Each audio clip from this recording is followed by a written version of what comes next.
I believe that if a child is not able to apply that learning to life, it is going to be meaningless. How we were taught was very traditional and everything was pressure and books and tests. And then the twist in the story was if you have your own siblings studying there and they're, well behaved and they're prize winners, you are just not the right one for your teachers. You're not the model. Hello, friends, and welcome back to Voices of Education. If you're new here, I'm your host, Saima Shah, co founder at Synapses, where we help schools move from good to great by embedding innovative, practical, and forward thinking systems. We empower teachers to teach and plan with clarity and purpose, and we help schools retell their stories to the world in the most authentic and impactful ways. Today's episode, Beyond Books and Boundaries, takes us into a conversation that sits at the very heart of how education should be. We'll explore what happens when education and learning moves beyond the pages of book and begins to live in classrooms, communities, and in the minds of students. Joining us today is a curriculum and assessment expert who has spent years shaping the learning ideology in schools. Please join me in welcoming Ms. Tamima Mufti from Al-Ghaf Private School. Welcome, Tamima. Thank you so much, Saima, for giving me this opportunity. How are you today? I'm fine. I'm very happy and excited for this podcast. Okay. So, Tamima, when it comes to curriculum and assessment, there's a lot of confusion, right? Not only amongst the parents, but also the educators. So, today we are going to unfold everything step by step, and I hope it will give a lot of clarity not only to the educators, but the parents as well. Yes. But before I start and ask you all those difficult questions, I would like to start with something personal. What drew you into this field of education and specifically the curriculum and assessment part? I mean, how did you decide that this field was meant for you? The idea that as educators we shape lives, we bring, like education itself is very impactful, and you being the educator, you impact lives. They're with you throughout the day, like from 8 to 2. You're there, you're shaping lives, and how they take on everything you say, how important it is, everything that comes from a teacher, and how they idealize you. So that was the basic idea that I'll be shaping lives, I'll be shaping future. They are the future generations that and I think it's a big responsibility as educators. You have the future of the generation or the world with you, who you have to shape. So that was the drive, and some of my experiences that made me walk through this path, because I wanted to do something different. I didn't want to do what I faced. I wanted to do it differently and show the world how it's meant to be done. Wow, that's correct. I think I can relate to it, being an educator myself.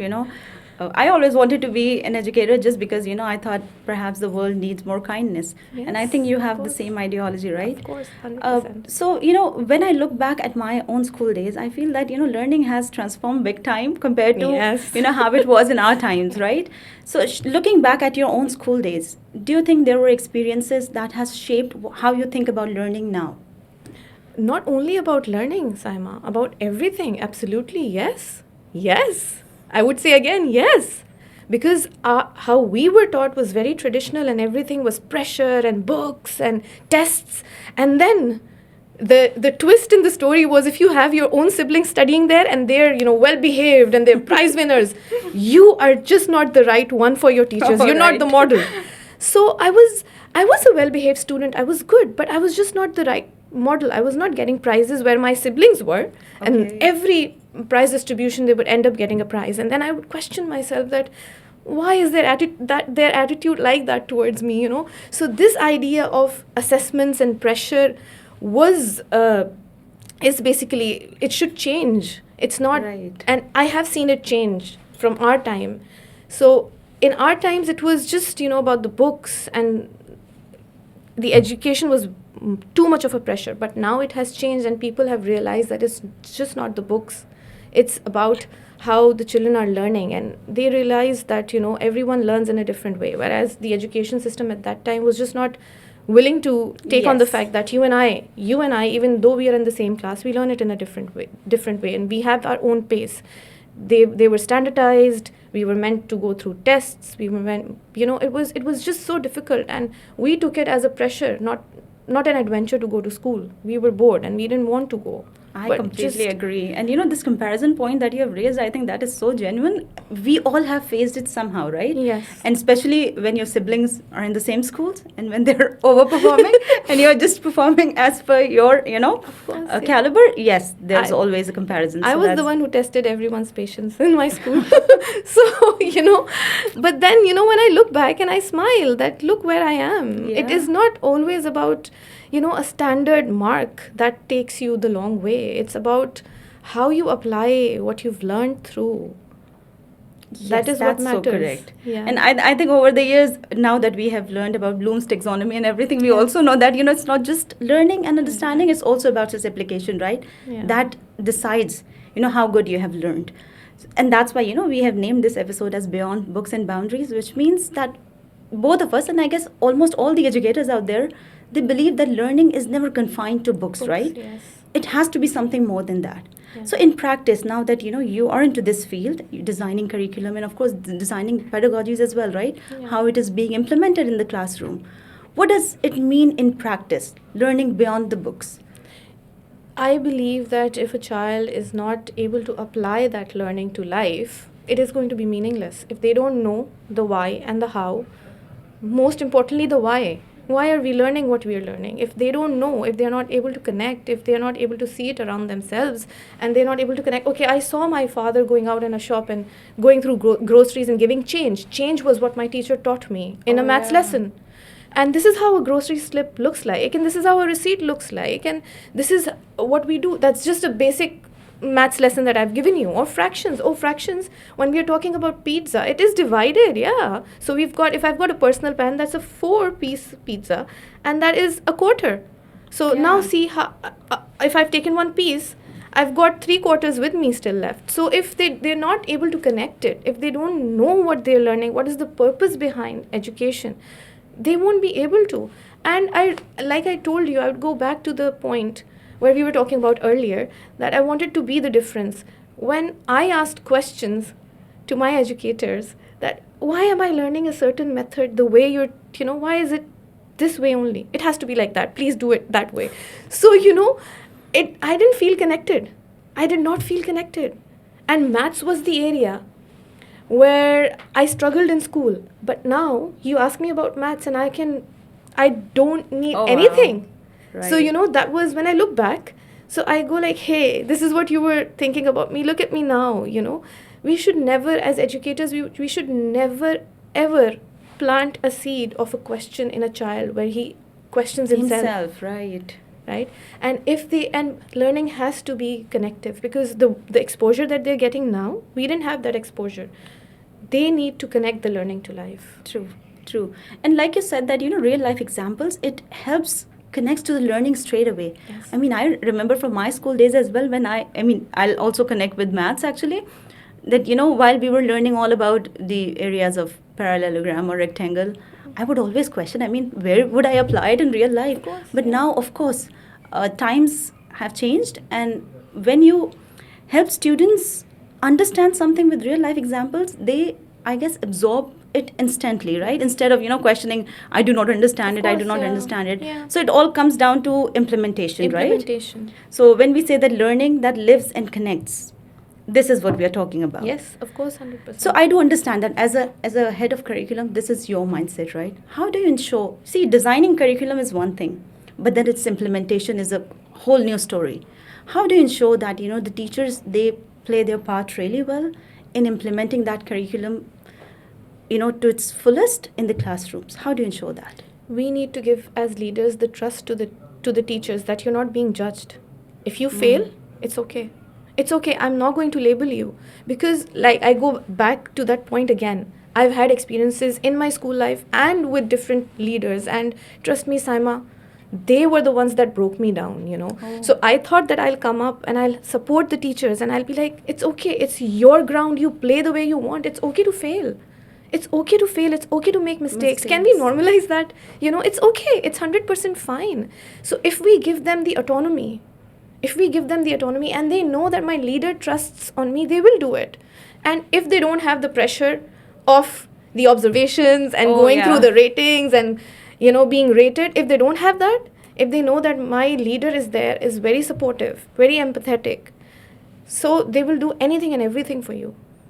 It's the talk that you have with them on a personal level. But do you think are all leaders doing that? I mean, the trust that you have given as a teacher, I mean, if I look back, I have had some pretty bad instances when I was a teacher myself, because I think I never got that support. Of course. So the only reason I stepped into this field was this, that I want to give that trust to the teachers out there, that we are there for them, and yes, if you have made a mistake, let's sit together And solve it. and find a solution to it. Yeah. So that is really great. I'm so happy that there are people now in the education field who feel that teachers need a constant support, and they're there for them. And teachers also do not have the pressure that we had when we started our career, right?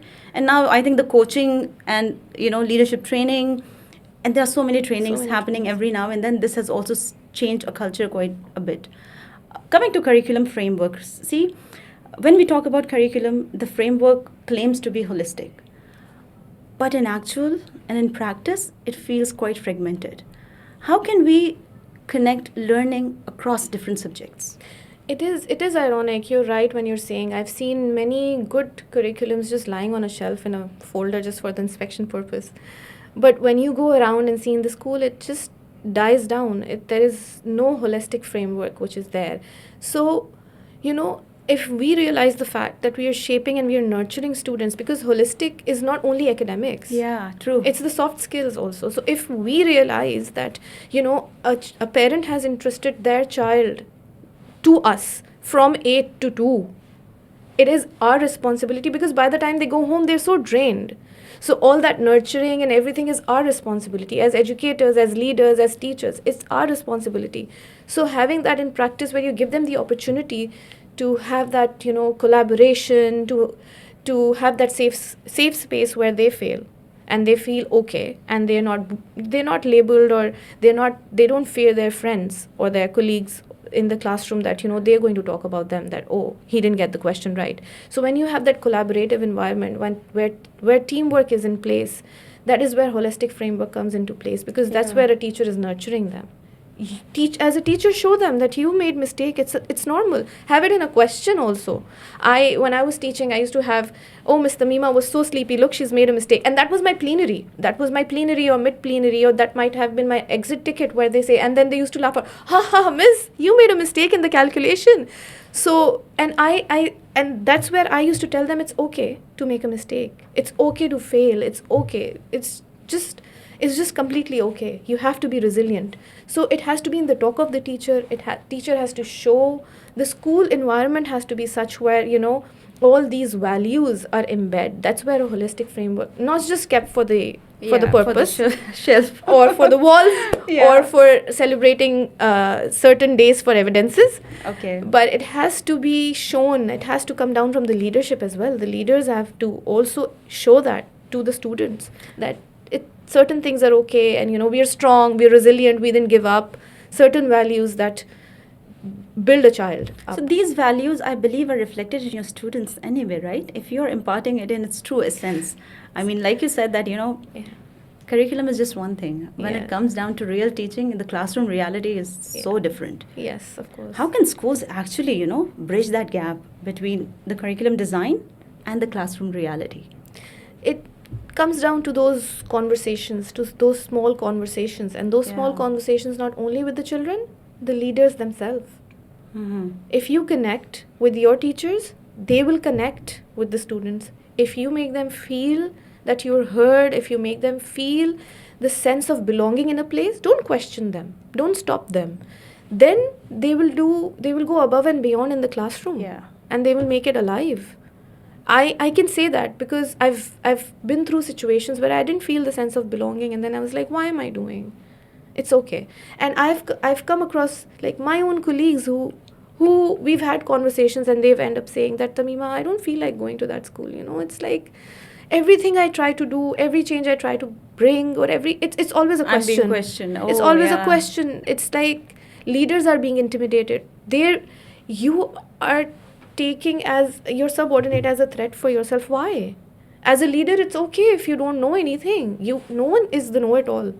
You know, Yeah. so if you give that trust to the teachers, if they have that sense of belonging, they will have that sense of belonging with the students. And then that's where the magic will begin. Okay, so like I said, I talked about the classroom reality, right? So it is okay if your lesson plan is not going as per No? the schedule Okay. one day, right? Okay. You can just go with the flow Yes. and try to come back tomorrow and try to, Yeah. achieve your outcomes. So this practice It's completely has to okay. be. Do you think it is It is being completely practiced? okay. I don't think it's being practiced. Yeah. Teachers are questioned.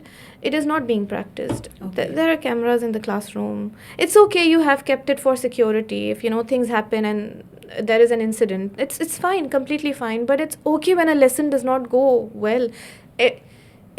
It's not about perfection. Yeah. Stop chasing perfection. It's not about perfection. It's okay when a teacher has a bad day. It's okay. I heard Miss Blanca say it's completely okay, To not be not be okay. okay. So it is Yeah. okay. It is okay if your teacher she didn't do it as you. She didn't tick the boxes that you asked her to tick. In the CPD. Yeah. These are the boxes that you have to tick. This is how the lesson has to be structured. It's okay. I believe if teachers are watching this, they must be very happy with Tamima's thoughts, and I really hope that you all resonate with it and understand that it's okay if your planner is not going as per your plan for the day. Okay, so Tamima, all these traits that you're talking about, these all relate to 21st century skills, right? Yes. Collaboration, teamwork, emotional intelligence, so on and so forth. How do we integrate it into our curriculum, not just as adds-on, but as something that we truly teach? That's a really tricky one because right now it's taken as an add-on. I do Yeah. feel it's taken as an add-on. It's taken for marketing purposes. It's just those special days when it's celebrated. Again, we need to train the teachers. We need to nurture them. If we hold the teachers with care, if we show those as leaders, they will try to mirror the exact same thing. Yeah, I agree. I have come across many leaders, and I know how important it is if you have a mentor in a leader. I know it because their words, their whatever they say, it just stays with you, and it shows you that yes, there is somebody there who's confident on me. So, if we as leaders translate that, again, I know I'm being repetitive, but it comes down to the point. If we as leaders translate that, teachers, of course, will follow on very happily on that, and not just if we give them the idea that observations, don't worry about them. It's okay. We're not doing observations, and just get out of this whole rating system, and let the teachers be. Give them their space. It is going to happen because right now all they're chasing is I just got a training on this. I have to show this in my CPD. Like just got a CPD. I need to show it in my lesson, and I need to tick that box. So teachers and students are one and the same thing. For leaders, teachers are their students. So if we Yeah. are saying that we need to tell them the why, teachers also need to know the why. So if we're talking about 21st century skills, we need to tell them it's okay. Tell them why it is important. If they don't know, if they're not it's okay. It's completely fine. Yeah, so what I gathered from this response is that, the more you connect with your teachers, the more they'll connect with the students. And, Yes. it's a trickle-down effect. Of course. Yeah. Yeah, that's so important Everything for is us. I mean, connected. I'm actually still absorbing it. That at times, we have heard about this boss and leader thing. So as a leader, you have to, show all those skills yourself. You have to be emotionally intelligent if you want your teachers to be emotionally intelligent. Yes. And then, of course, your students. Students, yeah. Right. So how do we, gauge these skills? How do we, assess these skills such as emotional intelligence and everything? Because these are the skills that are not easily quantifiable. We So can't. we cannot? We cannot measure them on a grading base. Yeah. We cannot have them on a test paper. That's what I meant. But when you see those small acts in your classroom, celebrate it. Yeah. Celebrate it. Let everyone know that, see, a child, for example, didn't bring the lunch, and for example, Saima was kind enough to share her lunch. Yeah. That is kindness. Oh, there you go. You weren't getting the answer, but you were resilient all the way throughout. And you eventually got it. So when you have that dialogue with the students, it's ironic. We cannot measure that. It's about Yeah. nurturing. So, but when you show it in the classroom, when you say it out loud, and when they listen that these are the values that I showed. Oh, excellent, perfect, amazing. You just showed this value. So that's where students also feel the ownership, and they feel proud that I I can see that. Yeah. And they have that smile on their face, and they're like, oh yeah. So you I was celebrate kind. it, right? Yeah, you And celebrate. if a child is yes. showing any such skill, let's celebrate everything. it. Every small win in the classroom should be celebrated. If they are freaking out before a test, if they're crying, or if they're anxious, and if they do good, or if they don't get a method and they get it in a different way, celebrate it. Tell the whole class to celebrate. Tell them to clap. Let's celebrate.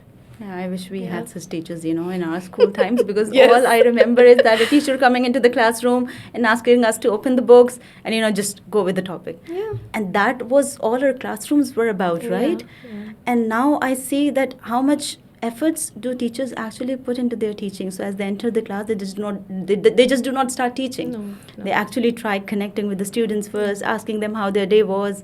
And yes, like you said, that not every child is feeling the same every day, right? Exactly. So there could be good days and bad days, both for teachers and for students as well, Yes. right? So when it comes to assessments, it makes teachers sigh and students worry. Yeah. Why are students still so scared of assessments? How can we change that? They. Oh. Perhaps the pressure has gone down a bit. Again, I would compare it to our school days, but I still see, a lot of pressure when it comes to assessments. How can we change that? And why is that pressure in the first place? It is there because it again, like we were talking about ripple effects. So it's again there because of the inspection data. Oh. It's all about data. Where's your data? What does your data about attainment look like? What does your data about progress look like? So we are obsessed, Saima. We are obsessed about inspections. And that is where the effect of it trickles down to the teachers. Oh. Then the teachers label the students strong, weak. I've got all labels. But it's not, assessment is not about labels. It is a guiding, it is kind of a map that guides you how the child is learning, what are the child's strengths, and what are the areas that the teachers can work on. Maybe, for example, if we take a CAT 4 test. So a CAT 4 is a cognitive ability test. Yeah.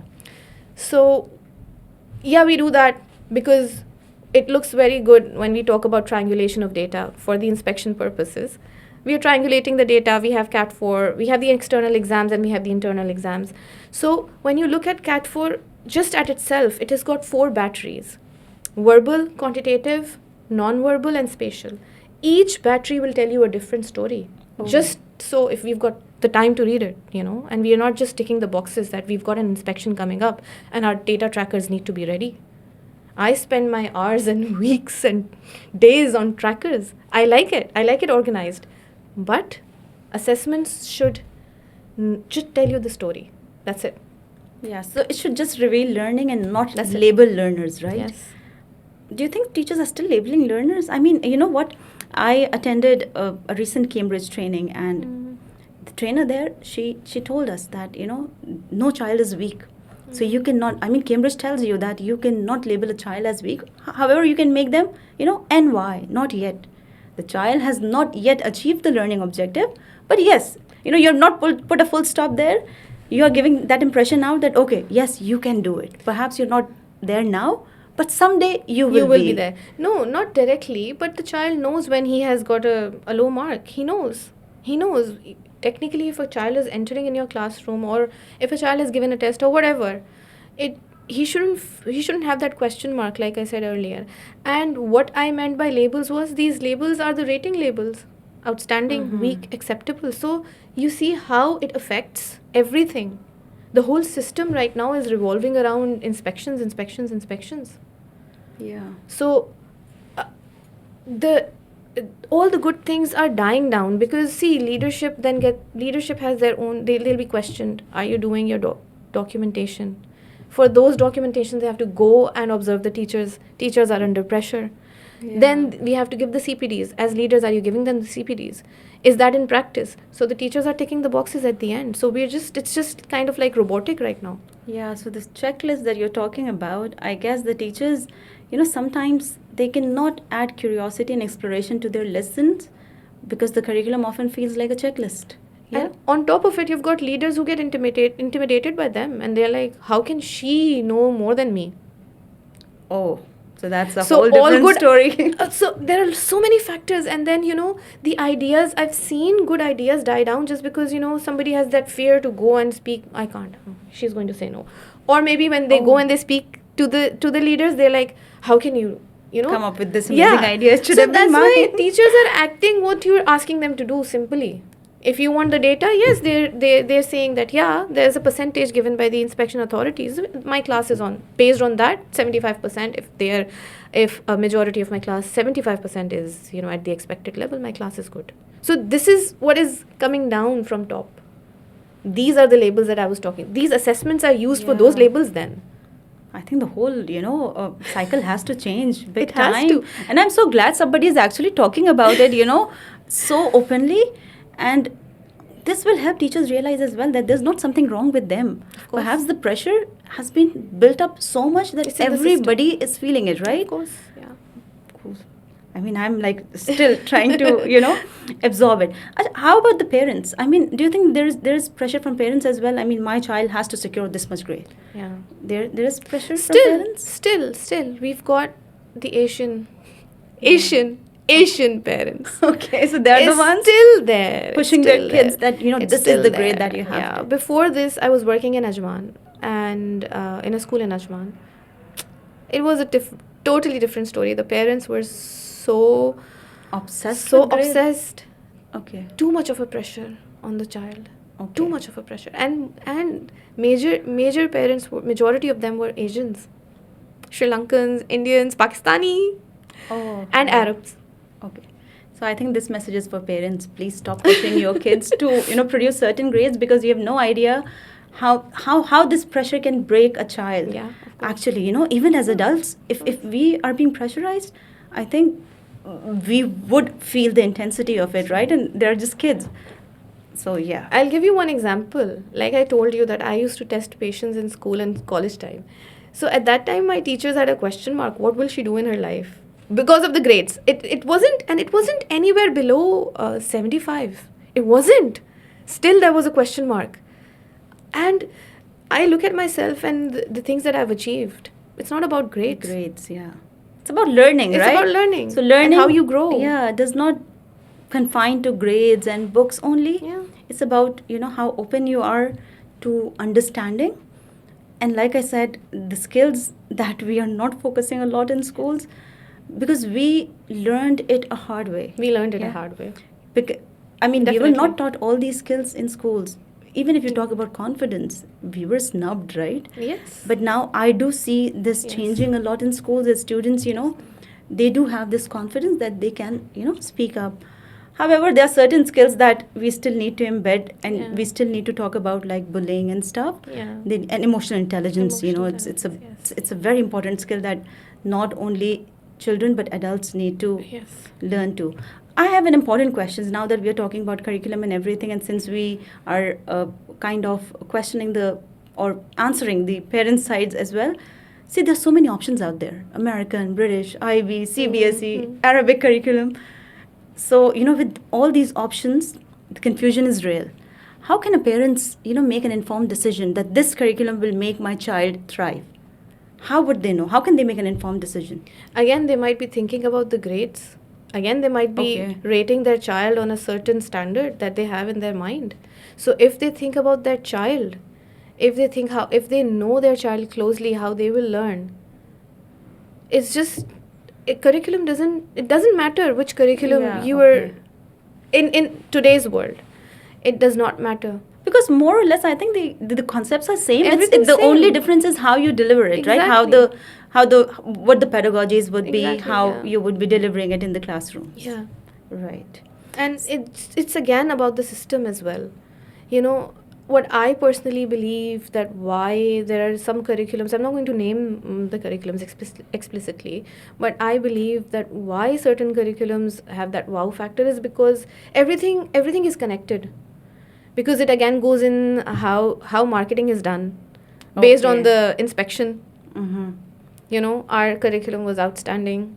So, that as a parent, because I'm a parent, so as a parent, that thought comes in your mind that, maybe what you see outside on the bulletin boards and labeled as outstanding curriculum, maybe. But then you need to know your child. You need to Yeah. know, and they need to get the freedom. We are not in that world where there are only two professions, like how it was. For me, it was like, no, there is a certain profession that you have to do, right? For in our times. But now the world has changed. So I think, and it will change. Yeah. You see the More. technological Yes. advancement. So it Yes. will change. So we cannot be confined to choosing a curriculum. We cannot. Yeah. Yeah. So I have seen you talking so much about AI. Do you Yes. think AI is actually, transforming education in a way and helping teachers, plan their curriculum and assessments and all? How is AI helping I am teachers? an avid AI user. I train my teachers. I remember in my last school as well in Ajman, I had given them the prompts where it could make their lives easy. Okay. Come in my room, and I'll tell you what to type exactly, and it will give you. So, I am an avid AI user. Again, it comes to how you're using it. Yes. Okay, it cannot capture those moments where you see the spark in the child's eye. That's again your domain as an educator. It so basically what's happening now, it's taking away your load. So spend more time connecting with your children. Oh, It is yes. as you know, Yes. it's I so agree. funny that how technology is changing. The more technology is changing, the more human we need to become. It is doing all of the work for you. Yes. Now your domain is to connect to the child, connect to them. True.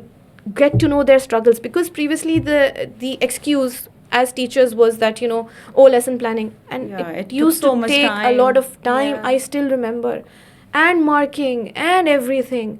Now, okay, it's done, right? You connect, sit with them. It's those conversations that is very important when it comes to 21st century skills, because we need to teach them the soft skills also. So if our busy schedule is kind of now made easy for us, we should now spend time with our connecting with our students. That's when holistic framework will come to place. Yes, that's so correct. But people have different, you know, misconceptions about AI as well. Yeah. Now, I do understand that everybody, including ourselves, we are using it big time.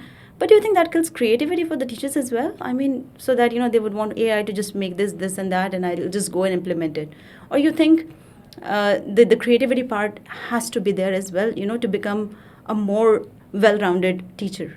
That's what I mentioned earlier, that the creativity and how you spark creativity and curiosity and build relationships, that's still the teacher's domain. Mm-hmm. Take AI to get your workload done, get all those repetitive tasks done. Use AI, utilize AI for, and it's okay. Some leaders do still feel that why are you using AI? It's Are there okay. I actually have Yes. heard an instance, Yes. I got to know, I guess, a few months back that a teacher, she told me that, my head has particularly told me not to use AI. And if Yeah. I would see anything like ChatGPT version, I may not be accepting Yes, it. there are leaders still. Oh, That yeah. I was questioned. Did you use AI? I said, yeah, I Why did. not? I did. Yes, because what we were doing initially as teachers, we were just unimportant stuff, and our most of our time was just wasted. Research in and all. research. Yeah, so much Now, research if was it's there. giving you got the domain to prepare for those lessons, right? We used to just make the lessons, and we didn't have the time to prepare, so it was Yes. just impromptu. Yeah. But now teachers have the time to prepare, so still the curiosity and that spark is still the teacher's domain. Yes, I completely agree. So what teachers can do is that the energy that they used Exactly. to, spend in making plannings, they can now reserve it and can actually utilize it in the Yes. classroom, Yes. like you said, connecting Yeah. with the students. Yeah. So I really hope teachers take some key takeaways from here.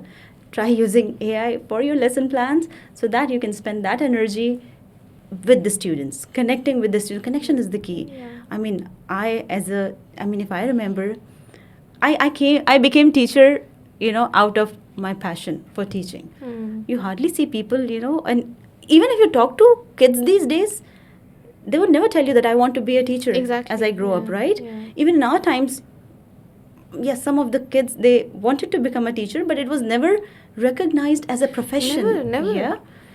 I hope the time has changed now and people It has actually, changed. recognize it, that it's another profession like a doctor or an engineer. Exactly, it has And it changed. requires the same amount of work. So yes. Coming to, this teaching and everything, how do you think schools can support teachers as lifelong learners and not as someone who delivers content. And I think this response should be recorded by all schools, because I think, Tamima, I'm enjoying so much of your responses. Thank you so how much. How big you are, how much of a supporter you are for teachers, and of course for students as well. So how do you think schools can support their teachers? Like you said, I do understand that they need to give them, autonomy. They need to trust their skills. What else they can do so that the teachers become lifelong learners and not just someone who's there to deliver the content Tick or the what's written boxes. in the checklist? Get out of your room. Oh, Connect with them. Have that coffee. Have that coffee. It will matter. They should know that they have a safe space somewhere. That will matter. Because we are talking about emotional intelligence. This is what is lacking as adults. And I feel emotional intelligence is more in the Gen Alpha. I see that. Okay. Than in adults. I've not seen that. It's fading away. So we need to have that emotional intelligence. We need to show them as how we show it to the students, how we nurture the students. The same way, like I said earlier, that teachers are our students as leaders. Yeah. They are our students. So it's all on you. And like I would refer back to Ms. Blanca's podcast also, because I was listening. Servant leadership. You serve. You have to. It is Yeah. I wouldn't say it's the need of the hour. It should have been done earlier. It should have been.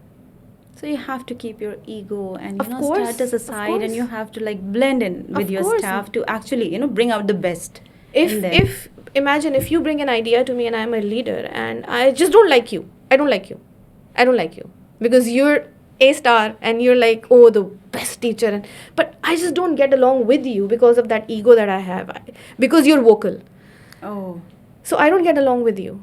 So everything you bring on my table, and it does actually happen. It does actually happen in those closed school buildings that you see. It happens that you bring an idea and I'm like, no. There are incidences where, you're ridiculed in front of people. So if you do that, what do you want from teachers then? They'll just take it as a job, any other job that they're doing. So a lot has to be done on the leadership Of course. side, I must say. Yes.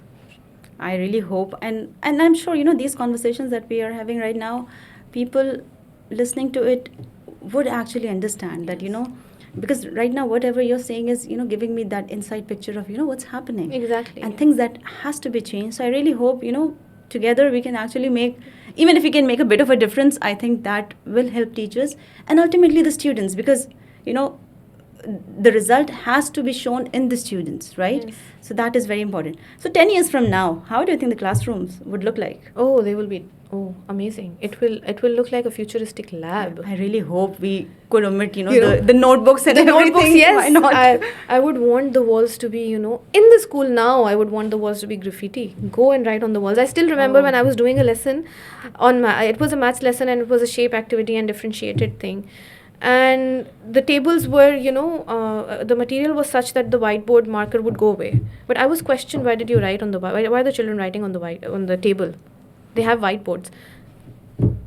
They were scribbling. They were making a graph. It was graphs. They were making a graph. So I had given them the space. Guys, it's your thing, They were doing an investigation. So they were writing on the table. And I was like, you made them write on the table? I said, yeah. So I want the classrooms to be futuristic, and now as well allow them graffiti and, doodling. Hands-on learning, yeah. Just let them. As a leader, myself, I used to tell my teachers that, students should not be confined to the classrooms only. Yes, Some yeah. days, just take them out, Yeah. sit in the ground, sit in the park and, have your lesson, because why not? Who has, drawn these Chinese walls? That, the learning has to be done in the classrooms only. Who said this? But you see, Saima, all of it comes to the fact that, they fear. So They there are fear they're being fears. judged by their colleagues. They're being feared that they will be told down not to do things a certain way. You've just been given a CPD, follow that. What are you doing? Are you structuring the lessons? You will not teach the way I teach. And you cannot, and I cannot expect you to teach the way I teach. Yeah. So it is, you see how one small thing has a ripple effect. And it kind of disappoints teachers as well, right? Oh. I mean, I am someone who gets disappointed, very easily.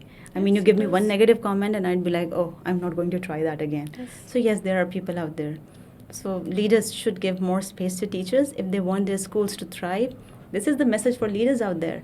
If you really want that rating to go up, give autonomy to your teachers, to your staff members, and have a third perspective as well. I mean, I don't know why are we so afraid of someone else coming in and telling us that, okay, this is what can be done. What I have noticed is, Tamima, that at times, when you're running a school, when you're operating it, sometimes you even ignore the smallest things because, of course, you are in the system for so long, every day. Sometimes you do ignore those things, and that is why the third eye perspective is sometimes needed. To get to know, okay, this is something I could have done better. And that is where collaboration comes into play. So people should be, and the schools should be open to, accepting more people, to give them this insight that, okay, we are here for your help and not to judge you. I think it applies to everybody, not only teachers, even leaders sometimes think that, if someone else is coming to inspect us or to help us, they may be judging, what have I been doing? So this whole thought process has to change. So I think we have pretty much talked about everything, and all your responses actually comes down to a topic that is learning beyond books and boundaries. It's not the books that can be used for learning only, it's the connection that is the key to learning. Thank you so very much for doing this, Tamima. And thank you so very much for tuning in. I really hope you'll come back for the third episode as well, and be excited about who's going to be our next guest. So keep watching Voices of Education, and thank you.